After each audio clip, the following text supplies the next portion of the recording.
screens and schemas of consciousness. Basically, if we start over here on the left with the existence, and we break that down into perceptual, which is the phenomenal realm, Kant's phenomenal realm, and we also divide it into physical, or what he called the noumenal realm, and the physical we've got in black here.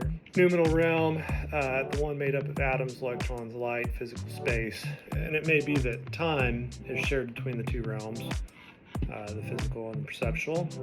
But in this chart, we are breaking down the perceptual realm into screens, or what people sometimes refer to as frames of consciousness, and the stuff that's painted on the frame, which could be like an iPhone live photo where within a single screen or a single frame, there is still noticeable movement of the paint or the movie depicted on the screen. For example, if you're looking at a car that's driving by you, the car may be drawn at a faster refresh, like maybe 3 times, 5 times, 6 times, as fast of a rate as the screen is being refreshed. And the whole concept of a screen being refreshed is perhaps kind of strange to think about, because if you're thinking about a TV and a movie playing on a TV, the screen doesn't have to be refreshed. I mean, the TV set is there, but within consciousness, it seems that the actual sort of fabric that consciousness is painted on kind of morphs. If it's assuming this like planar, number 3, if it's evolved physically within a cycle to this, emphasize this planar aspect, then like the sheet can move around. Like it could be here, and then the next time it could be here, and the next frame it could be here. And so it can kind of like walk around within perceptual space. And by the way, like this is perceptual space. Like the space around you is perceptual space. Your body is the perceptual body, the one that you always touch and feel. The things that you like, the fan that you see up there in the lights, that's perceptual light, that's a perceptual fan, because we've never interacted directly with the physical world. So all we know is the perceptual model that is created by the brain. And like satisfactory proof for me of that is that if I take anesthesia, this body, this world out here dissolves away, but to someone else they can still observe it. Why? Because it didn't stop existing in the physical realm. It's just that this creation of the brain is what dissolved away, right? So everything you've ever known is the perceptual realm, and the brain has to print that somehow. Science says that it does it with action potentials. Sounds like a good guess to me, So when we have perceptual realm, we can break it down into basically the screens of consciousness, and then the schemas. And a schema, like I said, this body or your body that you're familiar with is like your body schema, right? The fan and the ceiling and this air right here, this is like the real world schema, right? It's all created by the brain. It uses the same paint to paint my body, to paint the air, to paint the fan. All this stuff uses the same paint. Within perceptual space, of course, in the physical universe, it uses different material. Obviously, your body's made up of water molecules and some other stuff. The air is made up of oxygen, nitrogen, whatever, carbon dioxide. The ceiling is made up of gypsum, stuff like that. So I understand all of that. But when we're talking about the perceptual realm, the one that we can directly interact with, that's the one that's created by the brain. And so by definition, you would be printed or painted with the same paint as anything else is painted with. So basically a schema is just kind of like a spatial realm of shapes and space and location and orientation. It's very geometrical in nature, right? So let's just kind of look at this chart that I've made here a little bit. If we look in here at the movie projector, the frames tend to be about 2 to 12 hertz, 2 to 12 times a second. There'll be a new screen. It may walk or it may stay in the same place. It seems to start out with a 3D point somewhere in perceptual space. So like it could be here, it could be here, it could be over here. And then it tends to like trace out a ring path, and the ring path can kind of dynamically rotate over time in 3 dimensions. And then after it paints the ring, then it moves on to fleshing that out into a whole plane. The kind of ring kind of joins together, makes a whole plane, which can walk around, can 3D rotate, all that kind of stuff. And the last phasic stage is fleshing out, from plane, fleshing out the axial direction to get the whole volume. And like I said, each cycle is like 1/10 of a second or, 1/50th of a second, very fast. So this stuff is like very hard to observe. And of course it's theory at this point, but this is my idea on how it does it, because it has to do it in some way or another. So might as well explore and, philosophize. So once you've got basically the screen upon which you can print consciousness, then you've got to think about the contents of the movie. So like I said, what you're most familiar with is the real world schema. It uses colored paint. Your imagination, which is printed in the same spatial 3D realm, uses translucent paint most of the time. Unless you get really deep in thought or something, you may actually start coloring it. And each of these schemas can be broken down further into the environment and the viewer, or you could say the view and the viewer, right? And that seems pretty fundamental. It seems fundamental to consciousness that for there to be a view, there has to be a viewer.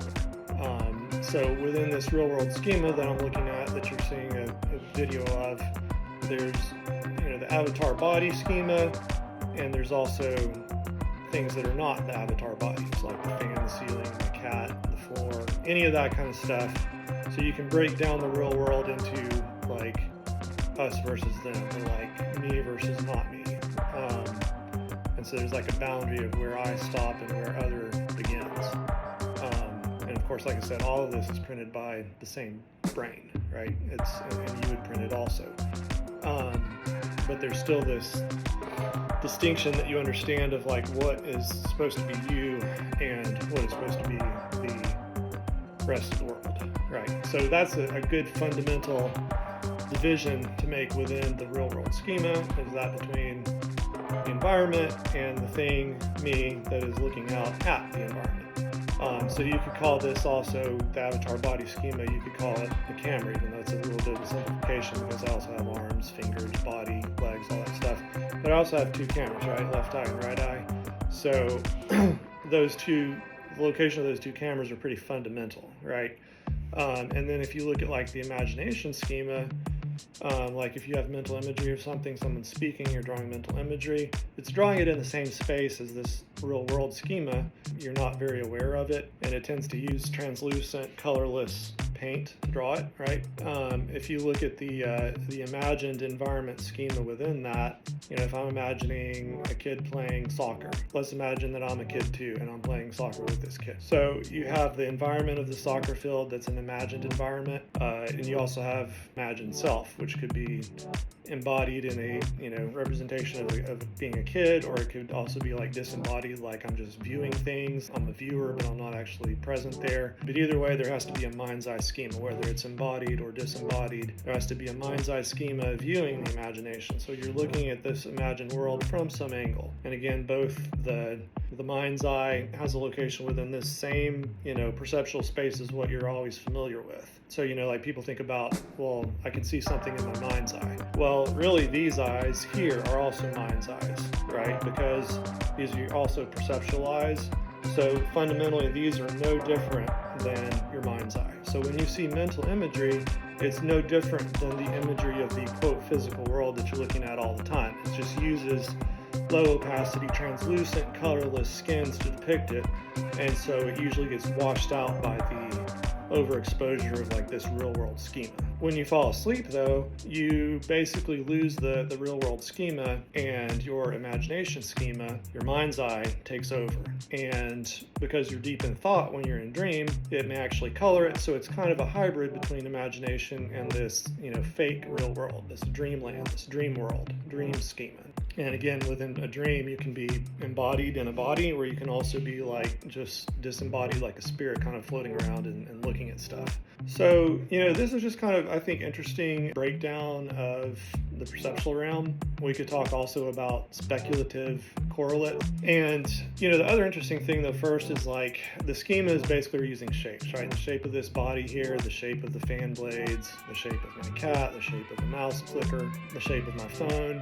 All these things are shapes. Basically, you can think of them as like the most important thing is the boundary between the 3D boundary between that object and the air. Because when you're thinking about your body, a lot of the time you're not thinking about the internal stuff. I mean, you can be, but a lot of times you're not. You're just, you're paying attention to the surfacial skin of an object. When the visual cortex strike, cortex is looking at something, it's looking for 2D edge detection. The neurons are trained to look for that. And in 3D, I think it's the same thing. It's like the main thing that's important is the surfacial skin. So your brain also uses a categorization, I guess categorization is the best word, scheme for like, putting things together, putting shapes together, and that's what I call the bank. Anytime you learn a new shape, if this is the first time I saw this body, I'm seeing it at this particular orientation. My head is up that way, gravity up is that way. It's at a certain orientation. And so when the brain is saving this skin, it's saving it at a certain orientation. Now it can rotate its perceptual space to be at a certain orientation so that it always saves bodies in the up direction, and it always saves other things in their traditional orientation. It could also save like all bodies in a specific spot within this perceptual space. And I think it saves things like phones and writing a lot of times in a specific place, kind of offset to the right, in the right visual field, because your left side of your brain, which gets the right visual field, is what processes language for the most part. So it makes sense to me that categorization of certain shapes would happen in a certain spot in this bank. Shapes that are most fundamental are like cubes, spheres, cylinders, okay? Those are, to me, the most fundamental shapes. They get used a lot, so if you need to put something flat, you can put it onto the face of a cube, like a computer screen, a table, anything like this, you can put it onto the face of a cube and store it in this bank. Let's talk about correlates. I think the what visual path, which leads to the hippocampus and the fusiform gyrus, is probably the correlate of the bank, the structure of shapes and stuff. You have the fusiform face area that understands facial contours in 3D. You have the parahippocampal place area, which saves like whole 3D scenes. Like if you're in nature, you're looking off a bluff, you see a beautiful vista, that's saved in the parahippocampal place area, which again is close to the hippocampus. You have the fusiform gyrus, which is saving like your visual dictionary. It seems fundamental to the understanding of shapes and the storage of shapes. So I think the what visual path, and especially as it leads up to the fusiform gyrus and the hippocampus, is probably a main correlate for the bank. As far as the real world schema, that's probably the posterior parietal cortex, because the visual aware path comes up from the back of your brain,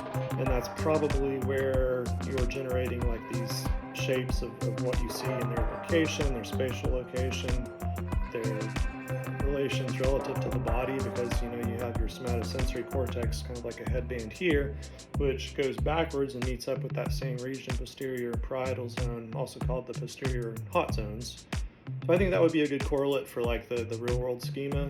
The imagination schema probably involves the prefrontal cortex, because it's the region of working memory and control and decision and will and filters and things like that. So it's like, it starts here, but it's reaching in, manipulating the skin saved in the parietal cortex. So it's kind of a somewhat distributed network. As far as like where the movie projector, I tend to think, the prefrontal cortex, I also think that the cholinergic nuclei in the brainstem, so like the PPN and LDT, lateral dorsal tegmental nuclei, are probably involved because they self-generate various rhythms. I think delta all the way up to beta. Send that up to the thalamus, to the non-specific matrix cells, which sends it, broadly to the whole brain as a sort of modulatory signal. And it also has a loop back through the basal ganglia and back to those PPN and LDT nuclei of the brainstem, and that's also the only nuclei in the brainstem that stays online even when you're asleep, and REM sleep, whatever, it stays online the whole time. REM sleep actually sends up PGO waves to the visual cortex, for helping out with dreams and things like that. Yeah, I would think as far as that, the screens, I would think has to do something to do with the acetylcholine neurotransmitter circuits, possibly also with the claustrum. Because the claustrum is an interesting thing, because like one single point on your cortex will go and then have a whole line dedicated to it within the claustrum. A line on the cortex going to the claustrum would have a whole sheet, a plane dedicated to it, and a sheet on the cortex would ostensibly have a whole volume dedicated to it in the claustrum. There's a lot of reciprocal connections between, all over the brain, going to the claustrum on the left side and right side of the brain. So that could be involved in these things too. So anyways, just some thoughts on that.